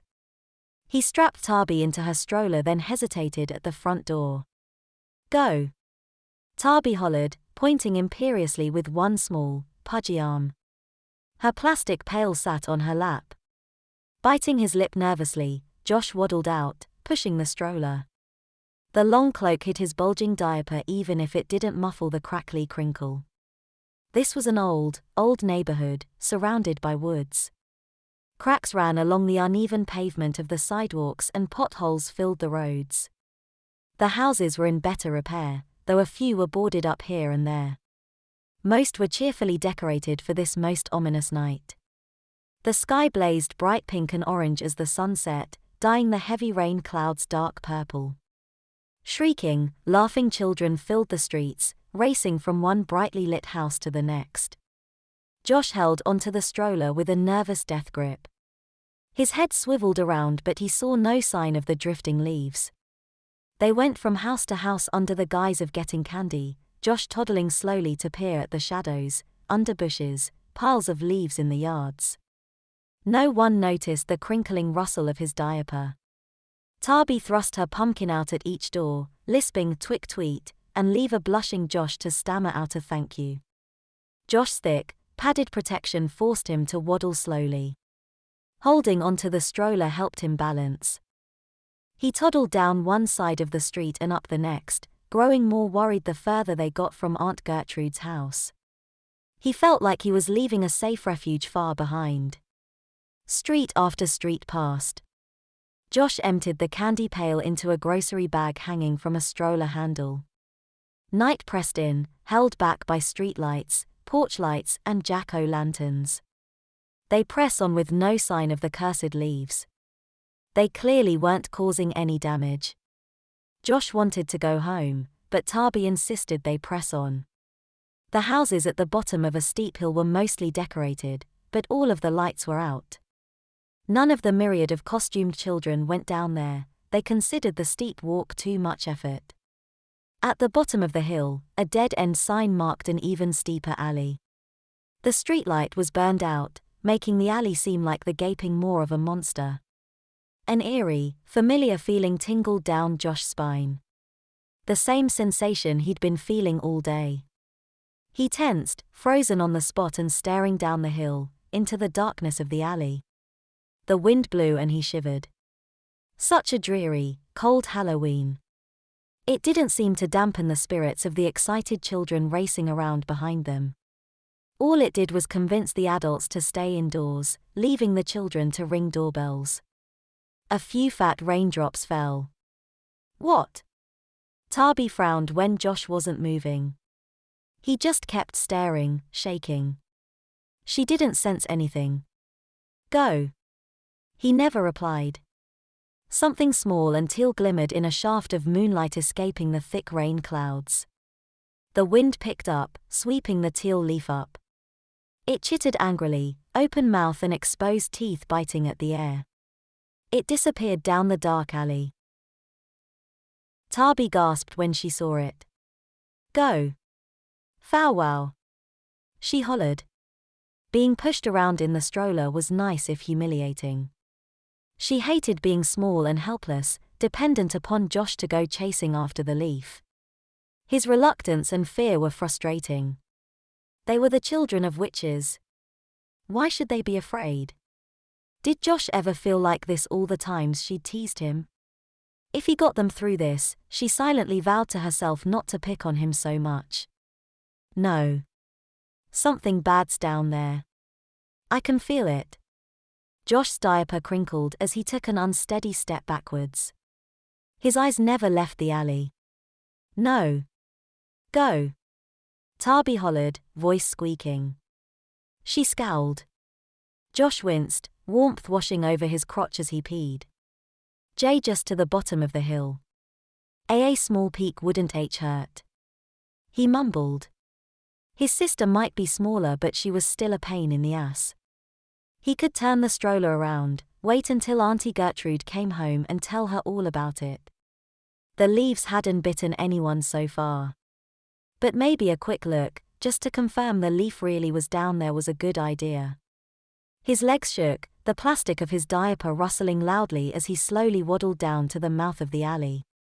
Purple and blue leaves scuttled along the alley lip, disappearing into the darkness. Like they were gathering there. He whimpered, wishing he had his binky to suck on for reassuring comfort. Diapee kept her eyes glued to the leaves, repeatedly yelling at her stupid brother to go faster. She growled, banging her small fists on the stroller frame in her frustration. At the lip of the alley, they argued. Josh wanted to go home. Diapee wanted to go down the alley. She shrieked, throwing a shrill tantrum that pierced through his ears and right into his skull. He started to turn to head back up the hill when his foot slipped in the too big boot. He tripped on the crumbled edge of a curb, falling onto the sidewalk. He cried out as he lost his hold on the stroller. The steep slope caused the stroller to roll forward. Diapee and Josh locked eyes in the split second before the stroller went careening down the alley. "Diapee!" Josh cried as she started screaming her lungs out. He struggled to get up, tripping over the boots in his desperation to get to his big baby sister. He reached out, fingers closing on empty air as the darkness swallowed Diapee, her terrified cries filling the night. "I'm coming. Hold on." Heart pounding, Josh scrambled after her. The alley was in horrible shape. Chunks of asphalt lined the numerous potholes. In his rush, he skidded on cinders and slipped on pebbles before a deep pothole caught his toe, tripping him. He tumbled head over heels down the steep incline, disappearing just like his sister. He landed in a heap. He hurt everywhere. His face throbbed, sticky with blood and cinders from scratches. The thick cloak had protected the rest of his body. His head swam, throbbing too much to think straight. The world spun. He moaned softly. The stench of rotten meat filled his nostrils, making him gag. He sputtered, coughing feebly. Tabitha whimpered softly, causing him to open his eyes. Slowly, ever so slowly, his sight adjusted. The clouds shifted with the wind, spilling moonlight that illuminated the bottom of the dark alley. Parts of an old cobblestone road shone through the cracked and broken asphalt. Abandoned, overgrown yards lined the road. 3 houses, all burned down to their foundations long ago, were the only dwellings down here. The woods pressed in, slowly reclaiming the abandoned area. The houses were old, some of the oldest in the neighborhood, forgotten leftovers from more prosperous times. Diapee whimpered again. Josh moaned, slowly moving his pain-filled limbs. A soft chittering sound approached. Fear spiked through him. His eyes shot wide open. He immediately jerked back from the teal, purple, and blue furry leaves. Little beady red eyes glowed in the dim, pale light and their stems swished, resembling rat tails. They were drawn by the scent of his blood, chittering in excitement. The scent of his fear filled the air. A rustling behind the monsters sent them scurrying away with disgruntled screeches. At first he thought it was just a pile of dry leaves. Brown, dry, dead leaves of late fall. Then he realized they overlapped like scales on a fish, forming a cloak or robe of sorts. Abnormally long, skeletally thin arms coated with rough, bark-like skin poked out like branches. A long, beak-like nose protruded from the knobby, misshapen head while two yellow eyes stared at him with a yearning hunger. Behind the creature, Diapee sat unharmed in her stroller. Her own eyes were huge in a ghost-white face. They both knew what the creature was, and what it did. Any child of the supernatural world knew. Urkeling meat-eaters who heavily favored the soft, sweet, tender flesh of the easy-to-hunt young. Nausea churned Josh's stomach. This was the source of wrong he'd been sensing all day. Sweet child. The Urkeling husked in a voice as dry as the leaves clothing it. I've been waiting for you ever since I first smelled you. Such a sweet, tender babe. Terror washed over Josh. He barely noticed his diaper flooding with warmth. He scrambled backwards in a crab-like scuttle, hands and feet tangling in the voluminous, torn cloak. He screamed with all his might, desperately calling for help. He screamed until his lungs and throat ached. He reached inside him, clawing at his own magic, but like his bladder and bowel control it was beyond his reach. The Urkeling chuckled, amused at his terror. Savoring it like a sweet dessert. Scream all you want. They can't hear you. Get that blood pumping. Makes your meat all the more sweet. It chuckled at its own joke, drifting closer. It moved faster than Josh could crawl. He clawed at the cloak, screaming with a raw throat. The Urkeling loomed over him, leaning low. He lashed out with a boot, his foot getting caught in the leaf cloak. The flesh-eater laughed. Its putrid breath washed over him. A Tootsie Roll bounced off the creature's head, followed by a peanut butter pumpkin. Weave him a wone. Diapee's toddler voice called out. She chucked another piece of candy from her pumpkin, trying to chase the monster off her stupid baby brother. The candy missed, bouncing off the lip of a pothole and hitting the teal leaf critter. It hissed like an angry cat and scuttled away. The Urkeling turned to her. I almost forgot about you. Little baby who smells like an adult. You'd taste just as bad, too. But your delicious brother. It turned back just in time to see Josh clutching a large chunk of asphalt. He threw it. The Urkeling just laughed, easily catching it. Delicious little morsel. You smell like a newborn. You're one of the few who ingested the font of youth and lived. A big baby indeed. With a dry, leafy rustle, the Urkeling suddenly stood in front of him. It moved with the speed of a vampire or werewolf, so fast Josh could barely see it. He cried out, stumbling backwards. Hard, twiggy hands grabbed him, squeezing his thin upper arms through the cloak. He whimpered in pain and fear, nearly fainting. The Urkeling leaned in close, inhaling the intoxicating scent of his pain, fear, and baby softness. Josh leaned back, desperate to keep as much distance as he could between him and those terrible, sharp teeth. The long fingers gripping him only dug in harder. He whimpered again. Such soft, succulent flesh. I'm going to savor this feast. The hunt was well worth it.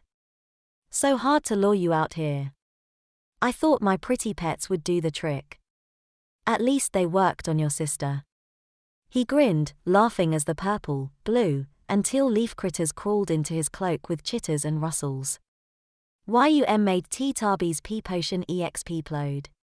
Josh squeaked out in a fearful stutter. It was quite the risk, too. If that witch detected me, but my gamble paid off. Oh yes. The Urkeling drew Josh close, lifting his feet off the ground. He kicked out with both feet, boots rustling the leaf cloak. All he got were irritated hisses from the leaf monsters. The Erkling's mouth stretched open, resembling the hideous mouths of his pets. Josh struggled, thrashing. His arms were numb from the tight grip. He couldn't break loose. His wet diaper crinkled with each kick. That horrible mouth and jagged teeth drew closer. He closed his eyes, expecting a bite followed by a world of pain and blood as he was eaten alive, torn apart bite by bite. Diapee frantically threw all her candy followed by the pumpkin, but it was futile. A rasping, barbed tongue dragged over his cheek, digging into the crusty scrapes and licking off the freshly drying blood. Josh cried out in pain, mind numb with fear and pulse pounding. A noxious smell filled the air, mingling with the Erkling's scent of decaying flesh. A warm, mushy mess spread over Josh's backside as he filled the seat of his diaper. The scent of his mess didn't faze the Erkling. He felt the first needle-like prick of teeth as the creature started to bite down. Suddenly, the Erkling let him go. Air whooshed out of his lungs upon impact with the ground. Horrible, raspy, pain-filled screeching rent the air. He opened his eyes to see the Erkling writhing on the ground, thrashing around as if in the grips of a seizure. Josh could only watch as it screamed in agony. The hem of a burgundy robe embroidered with gold pumpkins swept past, blocking his view but not the screeches. "You rotten shit. Snatch a few human kids. Not my problem. But my babies." Malice dripped from Gertrude's voice. She paused and the intensity of the Erkling's shrieks increased. The screams dragged on as she tortured it. Occasionally, Josh saw a limb or leaf flail past her skirt. He lay still and quiet, relief washing away his fear. He trembled slightly, limbs still stiff. Finally, the awful shrieks and screeches died down to guttural moans that tapered off into exhausted croaks. Gertrude stepped back, revealing a scrawny, twiggy toad with terrified yellow eyes. Tatters of purple, blue, and teal fur lay on the ground around the toad, along with shredded bits of normal, red, yellow, and orange leaves. "You've been skulking around this neighborhood for weeks. I could never pinpoint your location, but I knew you were there. Pandora did, too. I didn't think you'd be stupid enough to touch my babies." Josh whimpered softly like a terrified puppy calling its mother. Gertrude turned, scooping him up as if he weighed nothing more than an actual toddler. There, baby. You're safe." The scent of her spicy orange perfume washed over him. At her gentle coo and warm touch, Josh broke down sobbing. His tears flowed freely, washing away his pent-up fear and relief. He was safe. The salt in his tears stung the raw scrapes on his face. "Sweetie. Let it all out. I'll get you home and cleaned up. Auntie's here now." She kissed the top of his golden head. He buried his face in her shoulder, hiding from the world. Her cloak soaked up his tears. She gingerly poked at his diaper. Just from the smell, she knew he needed changed. Josh just continued to sob, too distraught to care what she was doing. He just wanted her to hold him, to feel safe and secure in her arms. The toad took advantage of her distraction and tiredly hopped towards the tall, thick brown grasses of the abandoned yards. Tabitha squealed softly to get Aunt Gertrude's attention.